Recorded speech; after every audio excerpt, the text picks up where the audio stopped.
Of course எனக்கும் பார்த்திபன் சாருக்கு ஒரு மிஸ் அண்டர்ஸ்டாண்டிங் வந்துச்சு. நான் அதில் கொஞ்சம் சண்டை போட்டு தான் வெளியில் வந்தேன். அது என்னுடைய இயல்பு. அப்படி எனக்கும் போட்டு என் கன்னத்தெல்லாம் தட்டி, நீ என்ன படிக்கிற, உன் பேர் என்ன அப்படின்லாம் கேட்டார். அது எனக்கு எம்ஜிஆரை நம்ம வந்து சினிமாவில் பார்த்து ஒரு என்னுடைய ஃபர்ஸ்ட் ஃபில்ம் புது வசந்தம் பண்ணும் பொழுது முதல் படம் முதல் ஷோ திருநெல்வேலியில் ரசிகர் மன்ற காட்சி. அது ஃபுல் அந்த ஷோ. வேற எந்த டைரக்டருக்கும் அப்படி ஆயிருக்குமா அப்படின்னு தெரியல. சார் வந்து குருவிதலையில பனங்காய வைக்கிறேன்றீங்க, பாறாங்கால வைக்கிறேன்னு சொன்னீங்க, இந்த குருவிதலையில பரங்கி மேலே வச்சா கூட தாங்கும் போல இருக்கு சார், அவ்வளவு பிரமாமா ஆக்ட் பண்றான் சார் அப்படின்னு சொல்லிட்டு நான் விஜயை பத்தி சொன்னேன். அந்த காலத்து கார்த்திக் மாதிரி இருக்காப்ல, வருஷம் பண்ணாரு, கார்த்திக் மாதிரி துருதுருன்னு இருக்காப்ல, இந்த பையன் கரெக்ட் இந்த கதைக்கு அப்படின்னு சொல்லி தான் நான் விஜயை பிக்ஸ் பண்றேன். நீங்க சினிமாவுக்கு வர்றதுக்கு முன்னாடி எப்படி இருந்தீங்க, எந்த ஊர்ல இருந்தீங்க அப்படிங்கிறது நிறைய பேருக்கு தெரியவே தெரியாது. சினிமாவுக்கு வந்து என்னென்ன அவார்ட்ஸ் வாங்கினீங்க, என்னென்ன படங்கள் வந்து அவ்வளவு பிரமாதமா ஓடிச்சு, மக்களுக்கு எவ்வளவு பிடிச்சது அவ்வளவுதான் தெரியும். சோ அதுக்கு முன்னாடி இருந்த விக்ரமன் யாரு அப்படிங்கறத தெரிஞ்சுக்கணும். அதான் எங்களோட ஆட்டோகிராஃபோட ஆரம்பம். சோ உங்க ஊரை பத்தி சொல்லுங்க. நான் பிறந்தது வந்து திருநெல்வேலி மாவட்டம் குற்றாலம் பக்கத்துல தெற்குமேடுன்னு ஒரு சின்ன வில்லேஜ். ஒரு 7 years வரைக்கும் தான் அங்க இருந்திருப்பேன். அதுக்கப்புறம் திருநெல்வேலிக்கு வந்துட்டேன். எங்க மதருடைய ஊர் திருநெல்வேலி. எங்க தாத்தா வந்து எங்க அம்மா ஒரே டாக்டர். எங்க தாத்தா இறந்த பிறகு அவருக்கு நிறைய ப்ராப்பர்ட்டிஸ்லாம் இருந்தது. எங்க அம்மாவோட அப்பாவுக்கும் நிறைய ப்ராப்பர்ட்டிஸ் திருநெல்வேலி சுத்தி எல்லாம் நிறைய லேண்ட்ஸ் எல்லாம் இருந்தது. அதை பார்க்கணும் அப்படிங்கும் பொழுது எங்க அம்மா திருநெல்வேலிக்கு ஷிஃப்ட் ஆனாங்க. திருநெல்வேலியில் மெயின் ரோட்ல எங்களுக்கு வீடு இருக்கு. ஸோ அம்மா நாங்கள் எல்லாம் அங்கே ஷிஃப்ட் ஆனோம். எங்க ஃபாதரும் ஒரு பிரதர் மட்டும் அந்த வில்லேஜில் இருந்தாங்க. திருநெல்வேலியில் வந்து நான் வந்து ஷாப்ரை ஸ்கூல்னு சொல்லி ஒரு ஸ்கூலு. அது நான் படிக்கிறதுக்கு முன்னாடி அது 100 years முடிஞ்ச ஒரு ஸ்கூல். நல்ல ஒரு ட்ரெடிஷன் உள்ள ஒரு நல்ல அற்புதமான ஸ்கூல்ல அங்கே போய் நான் படித்தேன். அங்கே +2 முடிச்சுட்டு திருநெல்வேலி ஹிந்து காலேஜ்னு பேட்டையில் இருக்கு. அங்கே வந்து ரொம்ப நல்ல காலேஜ். அது வந்து காமர்ஸுக்கு வந்து ஒன்ஸ் வந்து மெஜரா யூனிவர்சிட்டியில் வந்து காமர்ஸுக்கே MTT ஹிந்து காலேஜில் படித்தா பேங்க்ல வேலை கிடைச்சிரும். அப்படி அந்த அளவுக்கு காமர்ஸ் ரொம்ப இதாக இருந்தது. அதனால என்ன அங்கே என் ஃபாதர் வேற அங்கே கமிட்டி மெம்பராக இருந்தார். அதனால என்ன அங்கே சேர்க்கணும்னு சொல்லி அங்கே சேர்த்தாரு. பட் இருந்தாலும் கூட நான் +2ல ரொம்ப நல்ல மார்க் வாங்கியிருந்தேன். அதாவது அப்போ அது நல்ல மார்க். நான் வந்து ஒரு 968 தான் அப்போ வாங்கியிருந்தேன். இப்ப கொஞ்சம் அள்ளி படுறாங்க. ஆமா, இப்போ அப்போ நிச்சயமா நீங்க வந்து நான் செகண்ட் +2 செட், ஓகேங்களா, 2வது +2 செட். நான் அப்போ வந்து 1000 மார்க் வாங்கினாலே பெரிய மார்க். அது டிஸ்ட்ரிக்ட் ஃபர்ஸ்ட்ன்ற மாதிரி இருக்கும். ஸோ 968ன்றது அப்போ ஓரளவு நல்ல மார்க்கா இருந்தது. திருநெல்வேலியில் எல்லா காலேஜிலுமே எனக்கு சீட் தரேன்னாங்க. என் விருப்பம் வேற மாதிரி இருந்தது. எங்க அப்பா அவர் கண்ட்ரோல்லே இருக்கணும், நம்ம ஒரு கமிட்டி மெம்பரா இருக்கும், அங்க இருந்த பையன் கெட்டு போக மாட்டான்னு சொல்லி அங்க சேர்த்தாரு. நான் அங்க சேர்ந்துதான் நான் ரொம்ப உருப்படாம போனேன். கொஞ்சம் ஒரு போராளி. நான் நாட் ஓன்லி என்னுடைய ஸ்கூல் லைஃப், காலேஜ் லைஃப்லயும் சரி, இன்னைக்கும் சினிமாவிலையும் சரி. நான் வந்து டைரக்டர்ஸ் யூனியன்ல கூட ஒரு பொறுப்புல எல்லாம் இருந்தேன். என் கண்ணுக்கு முன்னாடி இந்த சினிமா மட்டும் இல்லாம நம்ம ரோட்ல நான் டெய்லி வாக்கிங் போறேன், என் கண்ணு முன்னாடி ஏதாவது தவறு நடந்ததுன்னா நிச்சயமா நான் தட்டி கேட்கணும்னு நினைப்பேன். அது சைல்டுஹுட்ல இருந்தே அப்படி வந்திருந்தது. இன்னொன்னு, என்னுடைய ஃபேமிலி கொஞ்சம் பொலிட்டிக்கல் பேக்ட்ராப் உள்ள ஃபேமிலி. என் தாத்தா ஒரு கட்சியில எம்பியா இருந்தாரு. அவருடைய ஓன் பிரதர் வந்து கம்யூனிஸ்ட் எம்எல்ஏ அந்த காலத்திலேயே. எங்க அப்பா ஒரு கட்சியில சேர்மனா இருந்தாரு. ஸோ இப்படி நானும் என்னுடைய சைல்டுஹுட்ல எல்லாம், என்னுடைய ஸ்கூல் லைஃப், காலேஜ் லைஃப்ல எல்லாம் ஒரு பொலிட்டிக்கல் பார்ட்டியில இருந்தேன். பேர் சொல்ல விரும்பல. அது ஒரு காரணமா இருக்கலாம். ஸோ அந்த ஸ்கூல்ல சில தவறுகள் எங்களுக்கு தோணுச்சு. அதை தட்டி கேட்கணும் அப்படின்றதுக்காக. வயசு இருக்கும் நீங்க ஸ்ட்ரைக் பண்ணும்போது? அப்ப எனக்கு 15 years இருக்கும். 15 வயசு. ஆமா. பண்ணி ஒரு கிட்டத்தட்ட ஒரு 15 நாள் மூடிட்டோம். மூடி ஊர்ல எல்லாரும் என்ன திட்டினாங்க, இவ்வளவு நல்ல ஸ்கூலை போய் கெடுத்துட்டானே அப்படி இப்படின்லாம் திட்டினாங்க. ஆனா நான் நல்லா படிச்சிருவேன். அதான் சொன்னேன் இல்லையா, அந்த வருஷம் நான் வந்து காமர்ஸ் குரூப் எடுத்தாலும் கூட நல்ல மார்க் வாங்கிட்டனால என்ன ஒன்றும் பண்ணல. அதே மாதிரி காலேஜ்லயும் ஃபர்ஸ்ட் இயர்லயே நான் போய் ஸ்ட்ரைக் பண்ணி எல்லாம் நானே. ஃபர்ஸ்ட் இயர்லயே என்னுடைய சீனியர் ஸ்டூடெண்ட்ஸ் என்ன தலைவா அப்படின்வாங்க. அந்த மாதிரியே நான் வளர்ந்துட்டனால ஸ்கூல் லைஃப், காலேஜ் லைஃப்லலாம் எனக்கு என்ன ஆயிடுச்சுன்னா, நிறைய ஃப்ரெண்ட்ஸ். என் காலேஜ் லைஃப்லலாம் நான் படிக்கும்போது 1000 பேர் படிச்சாங்கன்னா அதில் 900 பேர் எனக்கு ஃப்ரெண்டா இருப்பாங்க. 900 பேருக்கு நல்லா தெரியும். அது சினிமாவிலே எனக்கு ரொம்ப ஹெல்ப் பண்ணுச்சு. நான் என்னுடைய படங்கள்லாம் பார்த்தீங்கன்னா வேற எந்த டைரக்டருக்கும் அப்படி கிடைச்சிருக்காது. என்னுடைய ஃபர்ஸ்ட் ஃபில்ம் புது வசந்தம் பண்ணும் பொழுது முதல் படம் முதல் ஷோ திருநெல்வேலியில் ரசிகர் மன்ற காட்சி. அது ஃபுல் அந்த ஷோ. வேற எந்த டைரக்டருக்கும் அப்படி ஆயிருக்குமா அப்படின்னு தெரியல. பிகாஸ் என்னுடைய ஃப்ரெண்ட்ஸ் சர்க்கிள் அவ்வளவு பெரிய சர்க்கிள், அவ்வளவு பேர் சேர்ந்து அது பண்ணாங்க. எம்ஜிஆர் எங்க ஊருக்கு ஒரு தேர்தல் பிரச்சாரத்துக்காக வந்திருந்தார். வரும்பொழுது எம்ஜிஆர் இப்போ பெரிய நடிகர் இல்லையா, நான் ரொம்ப சின்ன பையன், எனக்கு ஒரு 4-5 வயசு இருக்கும். எங்க வீட்டுல வேலை செய்யற ஒருத்தர் வந்து என்னை தூக்கி விடுறாரு. எம்ஜிஆர் வேன்ல இருந்து தான் எல்லாருக்கும் டாட்டா காமிப்பாரு. அப்ப எம்ஜிஆர் ஒரு வழக்கம் உண்டு, அவருக்கு யாராவது மாலை போட்டாங்கன்னா பதிலுக்கு வந்து ஒரு நாப்கின் வச்சிருப்பார், அந்த கட்சியுடைய அடையாளம் தெரியுற மாதிரி நாப்கின், அது எல்லாருக்கும் போடுவார். அப்படி எனக்கும் போட்டு என் கன்னத்தெல்லாம் தட்டி, நீ என்ன படிக்கிற, உன் பேர் என்ன அப்படின்லாம் கேட்டார். அது எனக்கு எம்ஜிஆரை நம்ம வந்து சினிமாவில பார்த்து ஒரு பெரிய ஒரு அதுக்கப்புறம் அவர் கையில விருது வாங்குனீங்களா? இல்ல, வாங்கல. வாழ்க்கையில என்னுடைய ஆசை லட்சியமே என்னன்னா, நம்ம டைரக்டர் ஆகணும், டைரக்டர் ஆகி எம்ஜிஆர் கையால ஒரு அவார்டு வாங்கணும், சிவாஜி சார் வச்சு ஒரு படம் டைரக்ட் பண்ணணும்னு நினைச்சேன். இந்த ரெண்டுமே எனக்கு நடக்காம போச்சு. இயக்குனர்கள்ல பாலச்சந்தர் சார் தான். அதாவது என்ன படம் உங்களை ரொம்ப பாதிச்ச படங்கள் தான்? புன்னகை படம், அப்புறம் வந்து அவ்வளோர் தொடர்கதை, அபூர்வ ராகங்கள். அபூர்வ ராகங்கள் படம் பார்க்கும் பொழுது நான் வந்து 7th படிச்சுட்டு இருப்பேன். நான் வந்து எனக்கு நல்ல ஞாபகம் இருக்கு, ஒரு இண்டிபெண்டன்ஸ் டே அன்னைக்கு அந்த படம் ரிலீஸ் ஆச்சு. அந்த படம் காலசோ படம் பார்த்துட்டு வந்துட்டு எங்க வீட்டு பக்கத்துல ஒரு பெட்டி கடை இருக்கு, அதாவது திருநெல்வேலியில நான் சொல்றது, அங்க படம் பார்த்துட்டு ரொம்ப சூப்பரா இருக்கு இந்த படம் அப்படின்னு சொல்றேன். அப்ப இன்னொருத்தர் வராரு, அவர் வந்து அங்க உள்ள ஒரு முனிசிபல்ல வேலை பார்க்குற ஒருத்தர், உனக்கெல்லாம் சின்ன பையனுக்குலாம் அந்த படம் எல்லாம் புரியாதுப்பா, இதெல்லாம் பாலச்சந்தர் படம், எங்களை மாதிரி பெரியவங்களுக்கு தான் புரியும் அப்படின்றாரு. எனக்கு அந்த பதிலே எனக்கு ரொம்ப பைத்தியக்காரத்தனமா இருந்தது. படத்தை ரசிக்கிறதுக்கு என்ன வயசு வித்தியாசம், எனக்கு பிடிச்சிருந்தது அந்த படம். அந்த மாதிரி ரொம்ப ஒரு அற்புதமான ஒரு படைப்பாளி. அதுக்கப்புறம் மன்மதிலையில எல்லாம் பாத்தீங்கன்னா அடல் சொல்லி எங்க ஊர்ல விட மாட்டாங்க. நான் இதுக்காகவே எங்க அண்ணன் பேண்ட் எல்லாம் எடுத்து போட்டு பெரிய பையன் மாதிரி தீக்குச்சியில மீசையெல்லாம் போட்டுட்டுலாம் அந்த படத்துக்கு நான் டிக்கெட் எடுத்து போயிருக்கேன். பிகாஸ் அது பாலச்சந்தர் சார் படம் அப்படின்ட்டு. இப்படி பல படங்கள் பாலச்சந்தர் சார் படம், அவர்கள், நிழல் நிஜமானது, எல்லா படமும் நான் பாலச்சந்தர் சார் படம் இது வரைக்கும் அவர் டைரக்ட் பண்ண 100 படங்களே எல்லா படமும் நான் பார்த்தேன். சோ திருநெல்வேலியில காலேஜ்ல பிகாம் படிச்சேன். அங்க இருந்து உங்களுக்கு சினிமா ஆசை எப்படி வந்தது? ஸ்கூல் படிக்கும்போதே நான் டிசைட் பண்ணிட்டேன், அது சினிமாவுக்கு தான் வரணும்ட்டு. சினிமாவுக்கு வரணுமே, நான் டைரக்டர் ஆகணும்னு தான் ஆசைப்பட்டேன், நடிக்கணுன்ற ஆசைலாம் எனக்கு கிடையவே கிடையாது. அப்போ வந்து அதுக்காகவே நான் என்ன பண்ணேன்னா, அந்த +2ல வந்து எக்கனாமிக்ஸ் காமர்ஸ் ஹிஸ்ட்ரி எடுத்தேன்.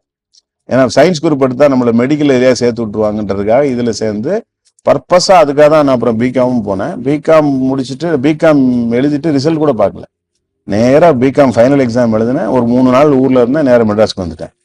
எனக்கு தெரிஞ்ச ஒரு ப்ரொடியூசர் வந்து, அதாவது எங்க ஊரினுடைய டிஸ்ட்ரிபியூட்டர் ஒருத்தர் அப்போ ஒரு படம் பண்ணிட்டு இருந்தார். அந்த படத்துல ஃபர்ஸ்ட் வந்து ஒரு ஸ்டோரி டிஸ்கஷனுக்காக வந்து அந்த படத்தினுடைய ஒரு டைட்டில் நான் தான் முதல்ல சொன்னேன். அந்த டைம்ல அந்த டைட்டில் ரொம்ப பெரிய பரபரப்பை ஏற்படுத்துச்சு. அது இப்ப நான் சொல்ல விரும்பல, அது ஒரு மிகப்பெரிய ஒரு சமுதாய மாற்றத்தையும் ஒரு அரசியல் தாக்கத்தையும் ஏற்படுத்தக்கூடிய ஒரு டைட்டில் வச்சுங்களேன். அந்த டைட்டிலே பிசினஸ் ஆக ஆரம்பிச்ச உடனே என்ன கூப்பிட்டு டிஸ்கஷன் எல்லாம் உட்கார வச்சாரு. பட் அந்த ஜென்ரேஷனுக்கு நமக்கு கொஞ்சம் ரொம்ப ஒரு ஜென்ரேஷன் கேப் ஃபீல் ஆச்சு, ரொம்ப சீனியர் செட் எல்லாம். அதுல ஒரு 2 மாசம் இருந்துட்டு அப்புறம் டைரக்டர் மணிவண்ணன் சார்ட்ட போய் அசிஸ்டண்டா சேர்ந்தேன். வெண்மையானவர் அப்படின்னு சொல்லி நாங்கெல்லாம் வந்து உங்களை படத்தை பார்த்து நினைச்சோம். அது வந்து தப்பா நினைச்சிட்டோமா, தவறா நினைச்சிட்டோமா? ஏன்னா நீங்க வந்து சொன்னீங்க உங்க ஊர்ல எல்லாரும் யூனோ அருவாள் எடுக்கிற அந்த கல்ச்சர் எல்லாம் பார்த்துட்டு தான் வந்தீங்க, ஸ்ட்ரைக் எல்லாம் பண்ணிட்டு பொலிட்டிக்கல் பார்ட்டில எல்லாம் போயிட்டு தான் வந்தீங்கன்னுட்டு. பட் வெண்மையான படங்களை இயக்குற ஒரு இயக்குனரா தான் நான் உங்களை பார்த்தோம். அந்த படங்கள் எல்லாம் இயக்குறதுக்கு முன்னாடி நிறைய ஹார்ட்ஷிப்ஸ் இருந்திருக்கும், கஷ்டங்கள் இருந்திருக்கும். சென்னையில வந்து எல்லாமே அப்படியே ஒரு சில்வர் தட்டுல வச்சு கொடுக்க மாட்டாங்க, எல்லாத்தையும் அசிஸ்டண்டா ஒர்க் பண்ணணும். முதல்ல நீங்க புத்திசாலி, உங்களுக்கு வந்து திறமை இருக்குன்னு புரிஞ்சுக்கிறதுக்கு இன்னொருத்தருக்கு திறமை வேணும். அதெல்லாம் சோ அந்த சமயத்துல இந்த அசிஸ்டன்ட் டைரக்டரா ஒர்க் பண்றது, இந்த டிஸ்கஷன்ல இருக்கிறது, அதெல்லாம் எப்படி சாத்தியம்? நான் வந்து ஃபர்ஸ்ட் மணிவண்ணன் சார்ட்ட தான் இருந்தேன். குவா ஆத்துகள்னு ஒரு படம், அது வந்து ஒரு காமெடி ஃபில்மு. அதில் வந்து கிட்டத்தட்ட எனக்கு முன்னாடியே ஒரு 7 அசிஸ்டன்ட் இருந்தாங்க நினைக்கிறேன். அப்போ அவர்கிட்ட ஒரு 15-16 அசிஸ்டன்ட் பிரித்து 2 டீம் ஆக்கிடுவார். ஒரு படத்துக்கு ஒரு செட்டு, இன்னொரு படத்துக்கு ஒரு செட், அப்படி தான் வச்சுருந்தாரு. அதில் அந்த குவா ஆத்துகளில் தான் நான் ஃபஸ்ட்டு ஒர்க் பண்ணுறேன். ஒரு 10 நாள் ஃபஸ்ட்டு ஷெட்யூல் முடிஞ்ச உடனே அடுத்து ஒரு படம் பண்ணுறாரு. என்னை எங்கேயோ அவருக்கு பிடிச்சி போய் அடுத்த படம் டிஸ்கஷன் வந்து 100வது நாள் படம் பண்ணுற ஐடியாவில் இருக்கும். அந்த SNS திருமால்னு ஒரு ப்ரொடியூசர், அந்த ஆஃபீஸ் வந்து அவர், நானும் இன்னொரு அசிஸ்டன்ட், 2 பேர் மட்டும்தான் போய் நாங்கள் டிஸ்கஸ் பண்ணுவோம். மணிவண்ணன் சார், நான், இன்னொரு அசிஸ்டன்ட், அந்த 3 பேர் மட்டுமே தான் அந்த கதை இது பண்ணோம். அஃப்கோர்ஸ் கதை அவர் கதை, அவர் முதல்ல வேற ஒரு கதை பண்ணுற ஐடியாவில் இருந்தார். அப்புறம் ஒரு நாள் இந்த கதையை இப்போ பண்ணியிருக்கிற 100வது நாள் கதை சொன்னார். நான் தான் சொன்னேன், அந்த கதை ரொம்ப டிஃப்ரெண்ட்டாக இருக்குது சார் அப்படின்னா. அப்போ மணிவண்ணன் சாரே கூட சொன்னார், இது வந்து இந்த எக்ஸ்ட்ரா சென்சிட்டிவ் பவர்ன்ற மாதிரிலாம் படம் எடுத்து பெருசாக ஓடலையே தமிழில், ஒரு வணக்கத்துக்குரிய காதலியே அப்படிலாம் சொல்லி 4-5 படங்கள் சொன்னார். அதெல்லாம் வேற சார், நம்ம இதில் கிரைம் த்ரில்லர்ன்ட்டு ரொம்ப அழகான ஒரு இன்ட்ரெஸ்டிங் எலிமெண்ட் இருக்குது, நிச்சயமாக அது நல்லா ஓடும் சார் அப்படின்னு சொல்லிட்டு ரொம்ப இதா இருந்தா அப்புறம் இன்னும் டிஸ்ட்ரிபியூட்டர் சொன்னாரு, அவங்களும் இந்த கதை தான் ரொம்ப நல்லா இருக்குன்னு சொல்லி அப்படி ஆரம்பிச்ச கதை தான் 100வது நாள். அதுல சத்யராஜ் கூட இருந்தார் இல்லையா? சத்யராஜ் சாருக்கு அந்த ரொம்ப முட்டை famous. போட்டு முட்டை போட்டு ரொம்ப ஃபேமஸ் அது. ஃபேமஸ் ஆச்சு.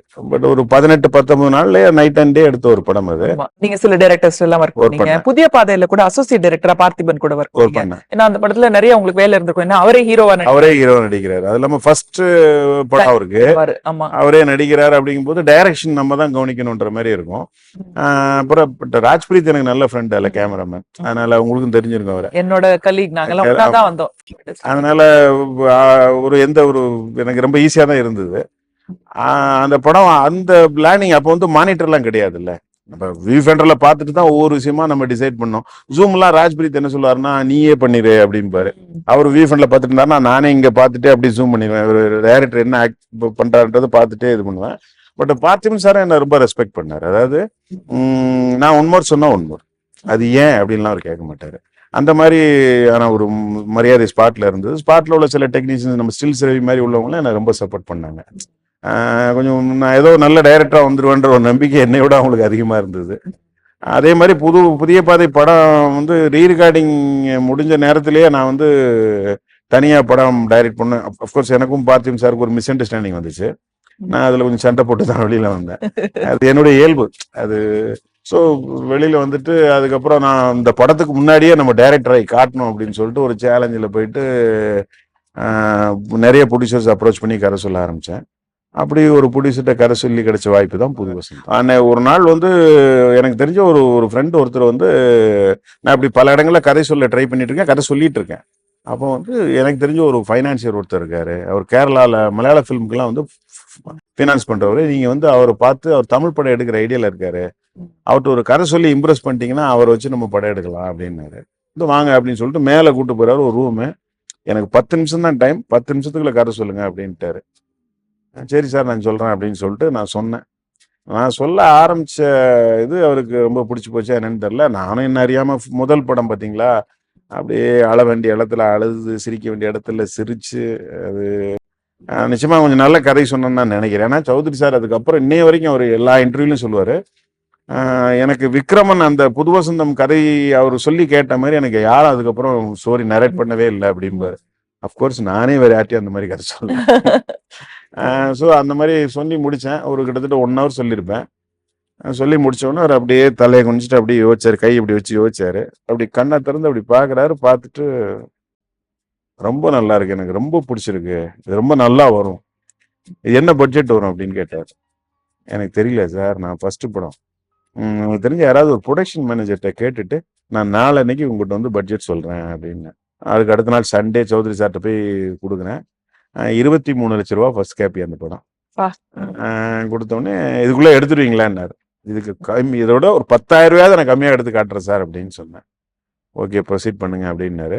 அது மட்டும் இல்ல, அதுக்கப்புறம் நீங்க நிறைய படங்கள் பண்ணீங்க சௌத்ரி சாருக்காக. நிறைய படங்கள் 5 படம் பண்ணேன். 5 படம் பண்ணீங்க. பூவே உனக்காக விஜய் அவரோட டர்னிங் பாயிண்ட் அப்படின்னு கூட சொல்லலாம், அதை பத்தி சொல்லுங்க.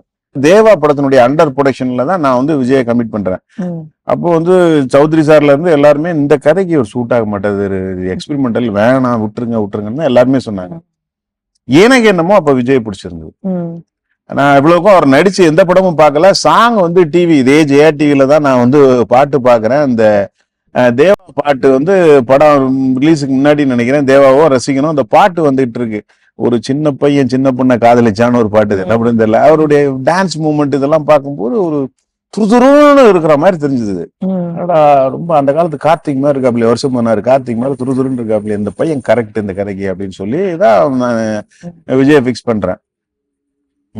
பட் நான் என்னுடைய நம்பிக்கை வந்து ஃபர்ஸ்ட் ஷாட் எடுக்கும்போதே கரெக்ட்ன்ற மாதிரி இருந்தது. அது இது வரைக்கும் நான் செலக்ட் பண்ணி எந்த படத்துலையுமே எந்த ஆர்டிஸ்டும் போட்டுருவோம், போட்ட பிறகு ஃபீல் பண்ணவே இல்லைடா தப்பா போட்டமே அப்படின்னு நினைக்கவே இல்லை. ரொம்ப கரெக்டா இருந்தாங்க ரொம்ப நாள். இது வரைக்கும் எல்லா படத்துலயும் சரி.